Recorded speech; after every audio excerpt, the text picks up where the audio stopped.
آدھی مسجد پھلوں سے بھر دی، باقاعدہ تاکید کیا کہ مہنگے سے مہنگا پھل آنا چاہیے، منڈی کا کوئی ایسا پھل نہیں جو ہم نہیں دیکھتے ہیں ختم کے موقع پر۔ بھائی جان جب زندہ تھے ہم اپنے ہی تھوڑا سا دماغ پہ زور دے لیں، ڈاکٹر نے 2 ماہ پہلے ہمیں تاکید کی تھی، بوڑھے ہو گئے ہیں، انہیں اچھی غذا کی ضرورت ہے، ان کی صحت کا خیال رکھنا۔ وہاں تو شاپر چھپا کے لے جاتے تھے، میں عمومی رویوں کی بات کر رہا ہوں، تو وہاں تو چھپا کے لے جاتے، آج آدھی مسجد بھر دی۔ قبرستان آج ہم جاتے ہیں جوتے اتار کے پلٹتے ہیں تو الٹے قدم، کاش کی یہ زندگی میں ہم نے ادب کیا ہوتا، یہ تکریم زندگی میں کی ہوتی تو عرش کا رحمان ہم سے راضی ہو جاتا۔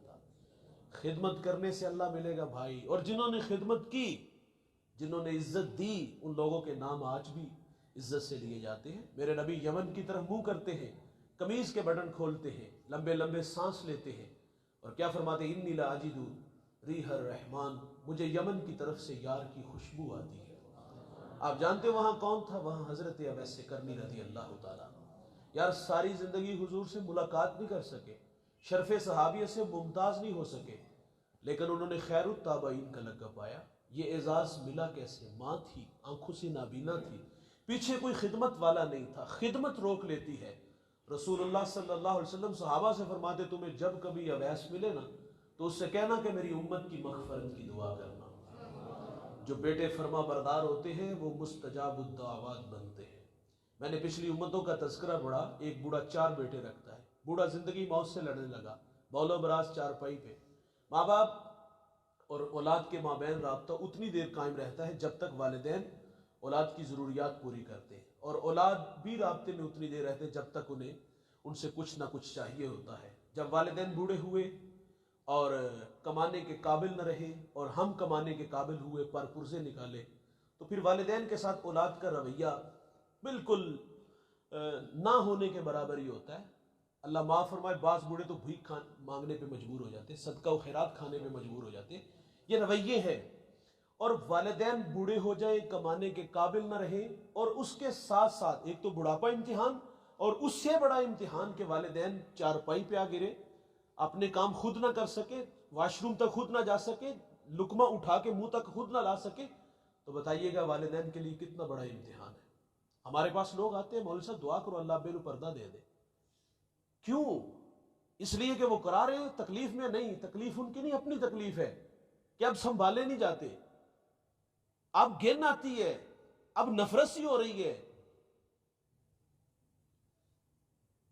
یہ رویے ہیں ہمارے۔ خیر وہ بوڑھا زندگی موت سے لڑنے لگا، 4 بیٹے تھے اس کے، جو سب سے چھوٹا تھا اس نے بھائیوں کو جمع کیا اور کہا والد اس وقت بیمار ہیں اور انہیں خدمت کی ضرورت ہے، ایک عجیب سا فیصلہ ہے میں تمہارے سامنے لے کے آیا ہوں، والد کی اگر خدمت میں کروں تو وراثت سے مجھے کچھ نہیں ملے گا، اور اگر آپ کرو گے تو آپ کو کچھ نہیں ملے گا۔ تینوں نے نظریں ملائی، دولت کے بھوکے تھے، دولت لے اڑے، اور اس کی آرزو تھی کہ میں اپنے والد کو راضی کروں، والد کی خدمت کروں، اور اس نے پھر تا دم آخر جب تک زندہ رہا اپنے بوڑھے باپ کی خدمت کی، اور جب والد دنیا سے گیا تو راضی تھا۔ میرا تعلق ایک دیہات سے ہے، ہمارے دیہاتوں میں جب ہمارے بوڑھے راضی ہوتے ہیں تو ایک جملہ بولتے ہیں، یقین جانو ساری زندگی اس جملے کا نشہ طبیعت سے نہیں جاتا، اور میں کہتا ہوں بھائی اپنی زندگی میں وہ کہلوا کے جائیے گا اپنے عمل اور رویے سے۔ ہمارے جب بوڑھے راضی ہوتے تو وہ ایک جملہ بولتے ہیں کہ جا پتر تینوں ستے ہی خیران ہے، تینوں ستے ہی خیران ہے۔ وہ اس حال میں گیا کہ باپ پہ، بیٹے پہ راضی تھا۔ میرے رسول کا فرمان ہے جس کا باپ راضی اس کا رب راضی۔ غربت کی لکیر پہ کھڑا ہے بھائی، اور وہ دولت لے اڑے۔ ایک شب سویا، خواب میں ایک اللہ والا ملا، کہا بیٹا فلاں شجر کے نیچے 100 درہم پڑا ہے، اٹھاؤ لے آؤ۔ سوال کیا اس میں برکت ہے؟ کہا برکت نہیں ہے، کیونکہ کثرت اور ہے، برکت اور ہے۔ ہم نے بہت سارے کثرت والوں کو روتے ہوئے دیکھا، مر گئے، کنگال ہو گئے، جناب ککھ نہیں رہا، لیکن ہم نے 15-20 ہزار کمانے والے، کرائے کا مکان ہے، 4-5 بچے ہیں، اور جب ان سے پوچھا حضرت سناؤ حالات کیسے، وہ کہتا اللہ دا بڑے شکر ہے، اللہ دا لکھ تے کروڑ والی شکر ہے۔ تو کثرت اور ہے بھائی، برکت اور ہے۔ کہا اس میں برکت نہیں۔ دوسرے دن پھر خواب میں آئے، کہا وہاں 10 درہم پڑے ہیں، کہا برکت نہیں۔ تیسرے دن ملے، کہا 1 درہم ہے، کہا برکت ہے، کہا ہاں اس میں برکت ہے۔ درہم اٹھایا، بازار ہے، دکاندار آوازیں دے رہا تھا، 1 درہم میں 2 مچھلیاں گھر لایا، پیٹ چاک کیے، 2 موتی نکلے، موتی بڑے قیمتی تھے، ایک لے کے بازار آیا، سنار کو دکھایا، وہ بلا زمانہ تھا، لوگ دھا نہیں لگاتے تھے، آج تو لوگ دھا لگا لیتے ہیں۔ اس نے کہا پورے بازار میں اس کی کوئی قیمت نہیں ادا کر سکتا. بات بادشاہ وقت تک پہنچی. اس نے جواہری بلائی. ایک موتی کی قیمت کیا طے پائی؟ 10,000 20,000 25,000 درہم. نہیں بھائی، ایک موتی کی قیمت 30 خچر. ان پہ جتنا سونا لاد لیا جائے. سونا اٹھا کے گھر لے آیا. بادشاہ نے دوبارہ طلب کیا. کہا اور موتی رکھتے ہو؟ کہا رکھتا ہوں. کہا بیچتے ہو؟ کہا بیچتا ہوں. کہا ریٹ؟ کہا اب میری مرضی چلے گی. کہا کیا مانگتے ہو؟ کہا اب ڈبل مانگتا ہوں. 60 خچر سونا لاد کے گھر لے آیا. یقیناً بادشاہ کے بعد اس شہر کا سب سے امیر شخص وہ ٹھہرا. کون بھائی؟ جس نے اپنے بوڑھے باپ کی. یار یہ دولت ہی سب کچھ نہیں ہوتی، یہ ٹگے ہی سب کچھ نہیں ہوتے. ماں باپ بہت بڑی دولت ہے، اور اس دولت کی قدر زندگی میں کرو. لیکن ہم نے اس دولت کی قدر دیکھی جب وراثت تقسیم ہوتی ہے. اور وراثت تقسیم ہوئی تو بھائیوں کے جھگڑے دیکھنے والے ہوتے ہیں. بچپن میں ایک جھگڑا تھا، ماں میری باپ میرا. کتنا خوبصورت تھا. کاش کہ یہ جھگڑا بڑھاپے میں بھی نصیب ہوتا. لیکن بڑھاپے میں والدین پہ جھگڑا نہیں، وراثت پہ جھگڑا ہوا. یہاں زیادتی، یہاں ظلم، یہاں میرے ساتھ جو ہے نا وہ غلط ہوا. وراثت تقسیم ہوئی تو جھگڑا ہوا. لیکن جب ماں باپ کی باری آئی تو اس وقت بھی رویے دیکھنے والے ہوتے ہیں. اس وقت ہر بیٹا نظریں چراتا ہے. جی میرا گھر چھوٹا ہے. یہ کوئی کہتا ہے گھر چھوٹا ہے، کوئی کہتا ہے میرے بچے زیادہ نے، کوئی کہتا ہے خرچے بڑے زیادہ نے. اور بعض تو نالائق یہاں تک کہہ دیتے جب یہ بوڑھا کھانستا ہے تو میرے بچوں کی نیند خراب ہوتی ہے. مکافات عمل ہے بھائی. آج اپنے والدین کے ساتھ یہ ناروا سلوک رکھا، انہیں دھکے دیے، انہیں گالی دی، انہیں گھر سے نکالا، انہیں بھیک مانگنے پہ مجبور کیا، تو پھر آنے والے کل میں اپنے بچوں کے ساتھ تیار رہنا کہ یہ رویے تمہارے ساتھ بھی اختیار کیے جائیں گے. تو ماں باپ بہت بڑی دولت ہے. تو اس دولت کی قدر کرو اور زندگی میں کرو. میں تو یار ایک بات اکثر کہا کرتا ہوں، میں پھر یہی بات دہرا دوں گا. میرا تعلق دیہات سے ہے. ہمارے دیہاتوں میں بورڈ کے درخت ہوتے، جب لائٹ چلی جائے نا تو ہم 4 پہیاں اٹھا کے اس بورڈ کے درخت کے نیچے آ جاتے ہیں. اس کا سایہ دنا ہوتا ہے، ٹھنڈا ہوتا ہے. سردیوں میں ٹھنڈا گرم اور گرمیوں میں ٹھنڈا ہوتا ہے. نیچے بیٹھنے والے آسودگی محسوس کرتے ہیں. مجھے بتائیے اگر جہاں کبھی شجر تھا، اگر وہ شجر کاٹ لیا جائے، ہٹا لیا جائے، تو بندہ 4 پہی اٹھا کے وہاں 4 پہی لے کے آ جائے تو کیا آسودگی ملے گی؟ دیوار کا سایہ ڈھونڈے گے، آسودگی نہیں ملے گی. میں والدین کی مثال کبھی کبھی اس طرح بھی دیتا ہوں کہ ماں باپ بورڈ کے درخت کی طرح ہوتے ہیں بھائی. یہ سارے زمانے کے دکھ، آزمائشیں، تکلیفیں اپنے اوپر لے لیتے ہیں، لیکن اپنی اولاد کو تتی ہوا نہیں لگنے دیتے. میں رات کا مسافر ہوں، اکثر لیٹ گھر جانے کا مزاج ہے. جب بھی کسی بڑے شہر سے گزرتا ہوں رات 2-3 بجے تو میں دیکھتا ہوں فیکٹریوں سے لوگ کام سے فارغ ہو کے گھروں کی طرف جا رہے ہوتے ہیں. اس میں بوڑھے بھی ہوتے ہیں، جوان بھی ہوتے ہیں. جوانوں کو دیکھ کے کبھی تعجب نہیں ہوا. بات سمجھ میں آتی ہے، یہ خوابوں کی دنیا میں رہتے ہیں اور خوابوں کی تکمیل کے لیے 8 سے 18 گھنٹے کی محنت ہے. آرزو کیا ہے میں شہر گجرانوالہ کا امیر ترین شخص بن جاؤں. یہی خواب ہم دیکھتے ہیں کہ میرا گھر ہمسائے کے گھر سے بڑا گھر ہو، ہمسائے کے گھر میں کھڑی گاڑی سے ہم بڑی گاڑی چاہتے ہیں. اور بھائی بڑا بننے کے لیے 8 سے 18 گھنٹے کام کیے، پردیس کے دھکے کھائے. جوانوں کو دیکھ کے نہیں تعجب ہوتا، تعجب بوڑھوں کو دیکھ کے ہوتا. یہ وقت آرام کا تھا، خدمت کروانے کا تھا. کیا مصیبت پڑی ہے 18 گھنٹے کام کرنے کی. یہ گھر سے سائیکل لے کے نکلتا ہے، 10 جگہ سانس لیتا ہے، اور فیکٹری میں بھی کام نہیں ہوتا تو مالک گالی بھی دے لیتا ہے بعض اوقات. لیکن یہ 18 گھنٹے کام کیوں کرتا ہے؟ یہ احساس بعض اوقات روکتا ہے، یار پیٹ نہیں لگا، اس کے بھی تو کچھ تقاضے ہیں، شاید کہ اس کی آگ بجھانے کے لیے یہ بوڑھا اتنی محنت کر رہا ہے. لیکن جب میں عمر دیکھتا ہوں، منہ میں دانت نہیں، انواع و اقسام کے کھانے پھل نہیں کھا سکتا. یہ بوڑھا اپنی ذات پہ کیا خرچ کرتا ہوگا؟ صبح چائے رس، رات کو دلیا. اپنی ذات پہ 50 روپے خرچ کرنے والا فیکٹری میں 18 گھنٹے کام کیوں کرتا ہے؟ میں والدین کی عظمت کو سلام پیش کرتا ہوں. ان کے پیش نظر ہوتا ہے پہلے بچے چھوٹے تھے، اسکول پڑھتے تھے، اب کالج میں، یونیورسٹیوں میں پڑھتے ہیں. اب تعلیمی اخراجات بڑھ گئے. انہیں پورا کرنے کے لیے ہمارا بوڑھا باپ 8 سے 18 گھنٹے کام کر رہے ہیں، اور ہماری بوڑھی ماں سلائی مشین چلا رہی ہے، نظر والی اینک لگی. ہمارے گجرانوالہ کے پڑوس میں ایک چھوٹا سا شہر سیالکوٹ ہے. ہماری خواتین وہاں سے وہ فٹ بال لے آتی ہیں اور گھروں میں لا کر کے اس کو سیتی ہیں، اور بعض کا تو وہ ہاتھ بھی زخمی ہو جاتے ہیں. اور ہمیں بڑا دیکھنے کے لیے، ہمیں پڑھانے کے لیے یہ خود ہارتے رہے. کہ اچھا والدین کے پیش نظر یہ بھی ہوتا ہے کہ ہم پڑھے لکھے نہیں، کل کو ہمارے بچے ہماری جگہ پہ نہ آ کے کھڑے ہو جائیں. معذرت سے بھائی، وہ ہمیں بڑا دیکھنے کے لیے خود ہارتے رہے. اور جب ہم بڑے ہوئے تو ماں باپ چھوٹے ہو گئے. اور یہ تو کوئی انگلش کا کوئی ٹیڑھا میڑھا لفظ بول دے، اولاد مذاق اڑاتی ہے، ابا 4 کلاساں پڑھ لیں، گل تے کرنی ہوندی. ہم بڑے ہوئے تو یہ چھوٹے ہو گئے. اب تعارف کراتے بھی شرماتے ہو. میرے دیہات کا ایک بوڑھا جوتے گانٹ گانٹ کر کے بچوں کو پڑھاتا ہے، لاہور چلے گئے، یہ بوڑھا دیہات سے گڑ گنا سوغات لے کے گیا. اس دن اس کے دوست بھی آئے ہوئے تھے، ملاقات کر کے باہر آنے لگا. کسی نے کہا یہ بوڑھا کون ہے؟ تو آہستہ آواز میں کہتے ہیں یہ دیہات میں ہمارا ملازم ہے. او بھائی، یہ ہماری خدمت نوکروں کی طرح کرتے ہیں، لیکن نکمی اولاد کو تو نوکر نہیں سمجھنا چاہیے. ہمیں بڑا دیکھنے کے لیے خود ہارتے رہے، لیکن صد افسوس بھائی ہم بڑے ہوئے تو ماں باپ چھوٹے ہو گئے. بھائی جان آپ بہت بڑے ہو یار، آپ کا بہت بڑا حوالہ، بہت بڑا تعارف، آپ بہت بڑے بزنس مین ہو، بہت بڑے سرمایہ دار ہو. بھائی جان یہ سارے سٹار باہر اتار کے آیا کرو، جب گھر آؤ تو 25 سالہ پرانا ببلو بن کے آیا کرو، اور ماں ہمیں پیار سے پپو جو بھی نام رکھا تھا وہ بن کے آیا کرو. لیکن ہم گھر میں بھی آتے ہیں تو بڑے بن کے آتے ہیں. امام اعظم کتنا قاداور شخص ہے یار، شہر کا سب سے بڑا مفتی ہے. ماں بیٹے سے کہتی بیٹا میں نے فلاں مسئلہ فلاں بوڑھے عالم سے پوچھنا ہے، سواری تیار کرو. امام اعظم یہ تو نہیں کہتے ماں سوال کرو جواب ملے گا، دلائل کے انبار لگاؤں گا تشفی ہوئی تو ٹھیک. یہ بھی نہیں کہتے ماں وہ عمر میں بڑے ہیں لیکن علمی قد تیرے بیٹے کا بڑا ہے، وہ تو مجھ سے خود اصلاح چاہتے ہیں. یہ بھی نہیں کہتے ماں ان کے پاس جانے سے تیرے بیٹے کی توقیر کم ہوگی.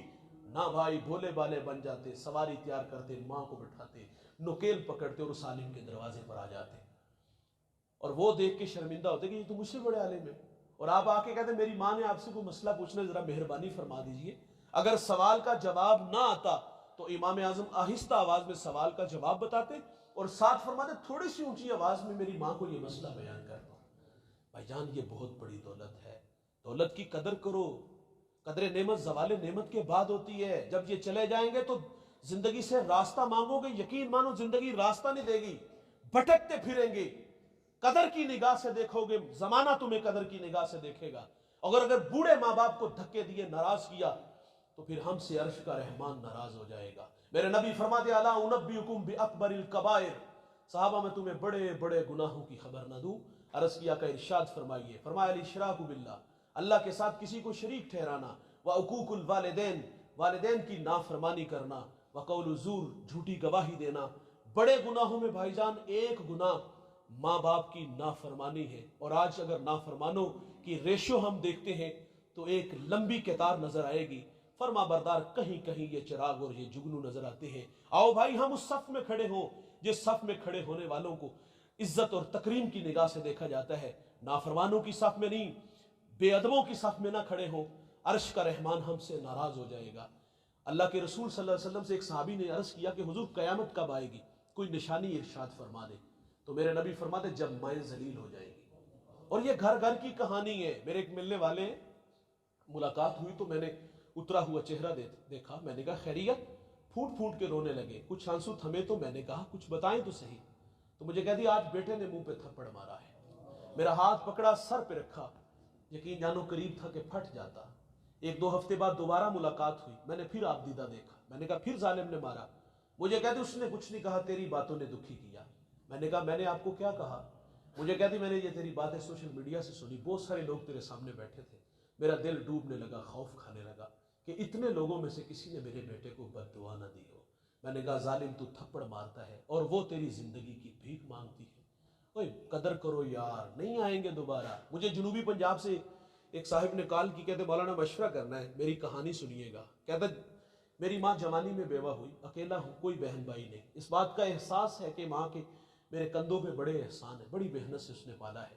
اب میں بڑا ہو گیا ہوں، شادی شدہ ہوں، اور گھر میں نو ساس کا جھگڑا ہے، اور جو میں دیکھتا ہوں اس میں میری ماں کی غلطی ہے. آپ مجھے بتاؤ، میں دوراہے پہ کھڑا ہوں، کروں تو کیا کروں؟ میں نے کہا بھائی در گزر، گھر والی کو سمجھاؤ، جس طرح پیچھے ماں چھوڑ کے آئی یہ بھی ماں ہے.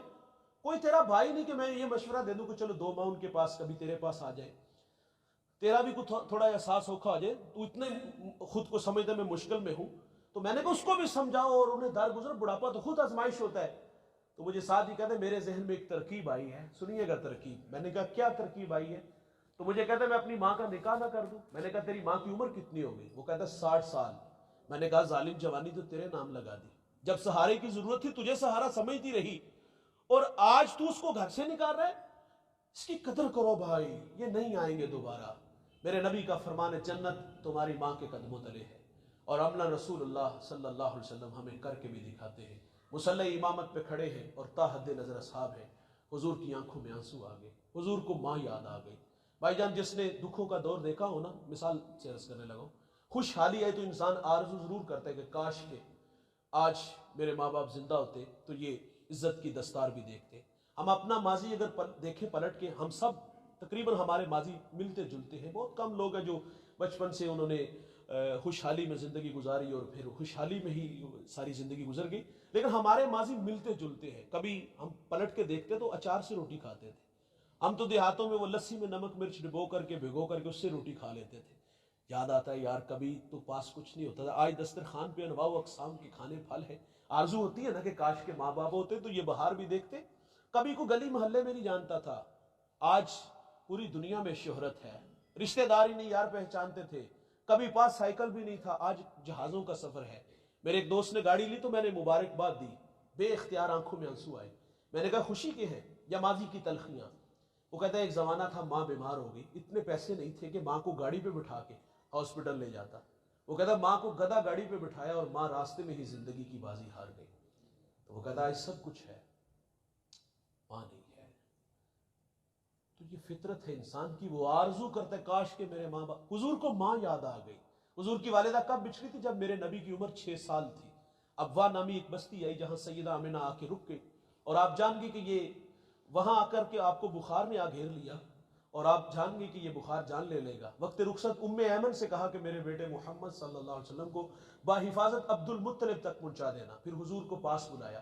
ادھر بچپنے کی معصومیت، پیشانی میں نبوت کا نور. ماں بیٹے میں کھپ سی جاتی ہے. دو ایک باتیں کی اور پھر ہمیشہ کے لیے پہاڑوں میں سو گئی. فرماتی بیٹا کل حی میت کل جدید بال کل کبیر یفنا وانا میتۃ وذکر باق وولدت طہرا. فرمایا بیٹا ہر نئی چیز نے پرانا ہو جانا ہے، ہر باقی نے فنا ہو جانا ہے. فرمایا بیٹا میں بھی جا رہی ہوں لیکن سنو میرا ذکر باقی رہے گا. فرمایا اس لیے کہ میں تیرے جیسا پاکیزہ اور ستھرا محمد چھوڑ کے جا رہی ہوں. سانسوں کی مالا ٹوٹ گئی، موتی فضا میں بکھرے. حضور ماں سے لپٹ کے روئے. ننھے ننھے ہاتھوں سے کالے پتھروں کی قبر بنائی، آنسوؤں کا چھڑکاؤ کیا. جہاں تک ماں نظر آتی رہی میرے نبی پلٹ پلٹ کے ان کالے پتھروں والی قبر کو دیکھتے ہیں.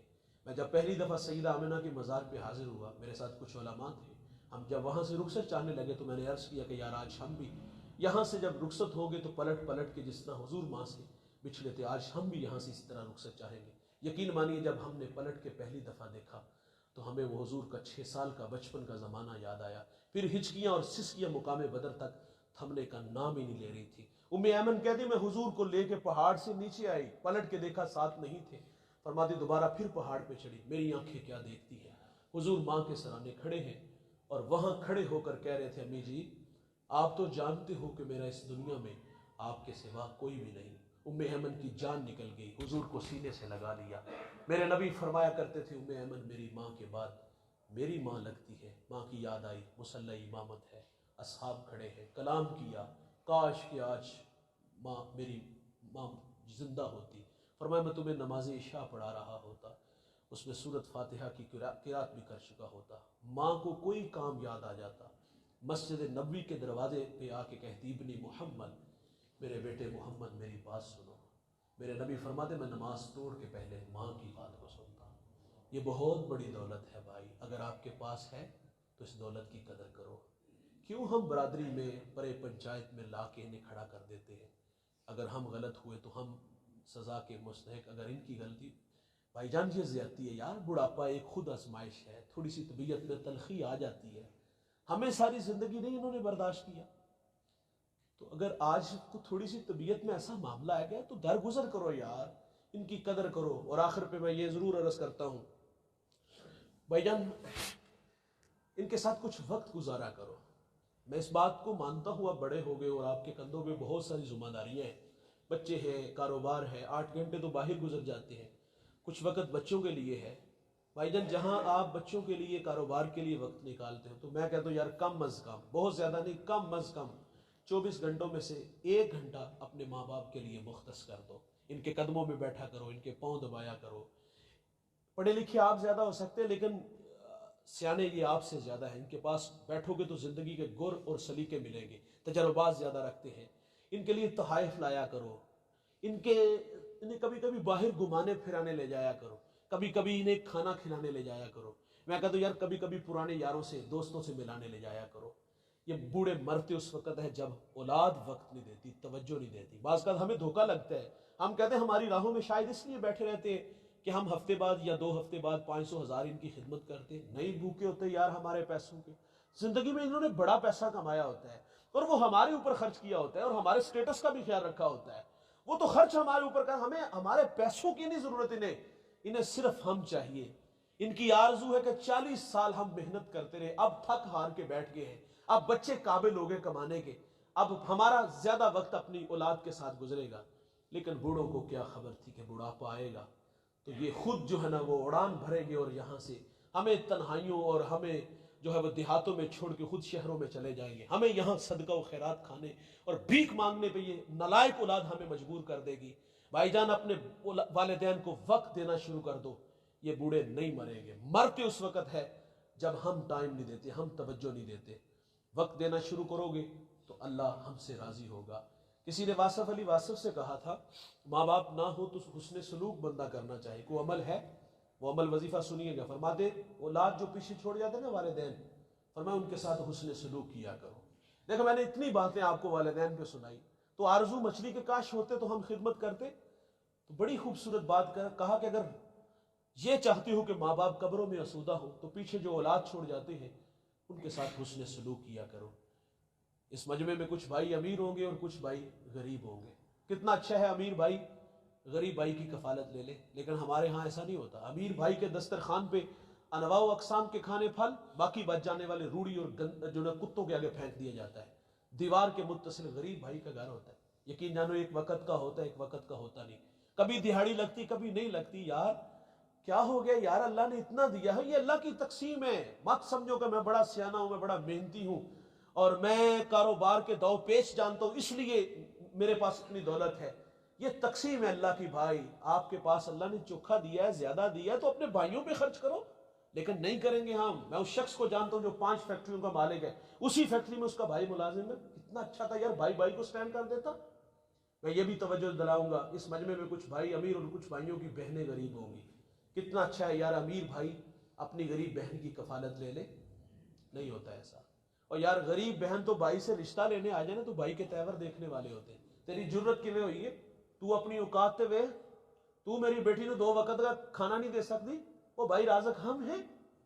بہنیں ولی بنا دیتی ہے بھائیوں، بہنیں ماں کا روپ ہوتی ہیں، یہ اچھی لگتی نہیں لیکن یہ بھائیوں کے حق میں اچھی بڑی ہوتی ہیں، ان کے ہر وقت بھائیوں کے لیے ہاتھ اٹھے رہتے ہیں۔ مجھے ایک صاحب نے کال کر کے کہا مولانا بہن تحفہ دے تو لینا نہ چاہیے، میں نے کہا تحفہ دینے سے تو محبت بڑھتی ہے، محبت بڑھانے کے لیے بہن نے تحفہ دیا، تحفہ کتاب ہے، تحفہ کپڑوں کا جوڑا ہے، نہیں اس کے حصے کی زمین ہے، لاکھوں کروڑوں کی زمین ہتھیا لی اور تمہیں بہن کی کبھی یاد بھی نہیں آئی، آج اسے تانے دیتے ہو کہ تیری اوقات کی ہے۔ اور یہ تو والدین زندہ ہو نا تو ماں باپ جو ہے وہ 15 دن بعد اداس ہو جاتا ہے، دماد دا ترلا کر لیتا ہے کہ پتر تو چھڑ جا، واپسی سے چھڑ جاؤں گے، لیکن مرنے ماں باپ کے بعد معذرت سے کہوں گا یہ تلخ رویے ہے، ماں باپ کے بعد یہ ہمارے گھروں میں 6 مہینے نہیں آتی، ہمیں ان کی یاد بھی نہیں آتی۔ یہ تو بیچاری سال بعد چھٹیاں گزارنے آ جائے نا بھائی کے پاس تو بھائی کے رویے دیکھ کے واپس چلی جاتی 2 دن بعد۔ اپنی بہنوں کے ساتھ یار رابطے میں رہو، اپنی بہنوں سے دعائیں لو، ماں باپ قبروں میں آسودہ ہوں گے اگر تمہارے یہ دکھی غریب بہن بھائی آسودہ ہوں گے، ان کے ساتھ حسن سلوک کرنے سے اللہ راضی ہوگا۔ آخری بات گفتگو سمیٹ لیتا ہوں، میں نے ایک بہت بڑا مذہبی اسکالر اس کا لیکچر سنا، اس کی بات بڑی دل کو لگی۔ وہ کہتے ہیں کہ میرے پاس ایک شخص آیا، اس کو بلڈ کینسر تھا، زندگی موت سے لڑ رہا تھا، تو کروڑ پتی آدمی ہے، مجھے آ کر کے کہتا مجھے کوئی راستہ دکھاؤ، پوچھا کہاں سے آئے ہو، کہا لاہور سے، آبائی شہر پوچھا، کہا فیصل آباد، کہا وہاں کو تیرے عزیز رشتے ہیں، کہا ہاں وہاں چچا تائے دیگر رشتوں بہنوں کے نام اس نے گنوائے، کہا ہیں رشتے، کہا ان کی مالی پوزیشن کیسی ہے، کہا وہ سب غریب ہے۔ اگلی بات سنیے، کتنی دیر ہو گئی ملاقات کیے ہوئے، کہتا ہے 20 سال۔ غریب تو رشتہ دار بھی نہیں ہوتا بھائی ہمارا، غریب تو کال کر لے تو ہم کال نہیں اس کی ریسیو کرتے کہ کہیں قرض نہ مانگ لے، دے دیا تو واپس کیسے کرے گا، کہا 20 سال ہو گئے نہیں ملا، کہا تیرا علاج آج سے شروع ہوتا ہے، کہا کرنا کیا ہے، کہا جا ان لوگوں میں 20 دن گزار کے آؤ، بھوکوں کو کھانا دینا، برہنہ کو لباس دینا، پیاسے کو پانی دینا، کہا جو تجھ سے ہو سکتا ہے، کسی کو ٹریکٹر لے دینا، کسی کا ہل ٹھیک کروا دینا، کسی کا ٹیوبل ٹھیک کروا دینا، کہا 20 دن خدمت کر کے آؤ، کرو مہربانی تم اہل زمین پر، خدا مہرباں ہوگا عرش بری پر۔